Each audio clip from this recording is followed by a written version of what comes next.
અરવલ્લીના મેઘરજમાં ભારત ટાઈમ્સ ન્યૂઝની અસર જોવા મળી। પાણી સમસ્યાને લઈ રહીશો રસ્તા ઉપર ઉતર્યા હતા અને ઇન્દિરાનગર વિસ્તારમાં રહીશો રસ્તા ઉપર ઉતર્યા।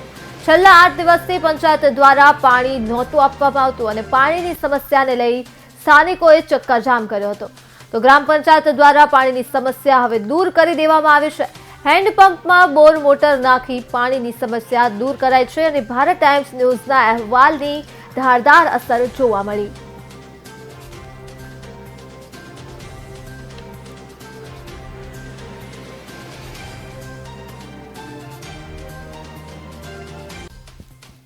अमारे 8 दिवसथी पाणीनी बहु ज तकलीफ हती ते छतां अमने काले रस्ता रोकीने विरोध कर्यो अने कर्मचारीओए पंचायतमांथी आवीने अमने मोटर नाखी आपी।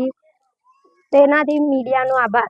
इंदिरानगરમાં 10 દિવસથી સાહેબ પાણી આવતું નહોતું ને અમે તે છતાંય અમે પંચાયતમાં ગયા, કોઈ અમારું સાંભળતું નહોતું ને અમે તે છતાંય અમે વિરોધ કર્યો ને પછી એ લોકો આવ્યા એટલે હેડપંપ બંધ હતું, એના અંદર મોટર ઉતારીને અમને પાણીની વ્યવસ્થા કરી આપી।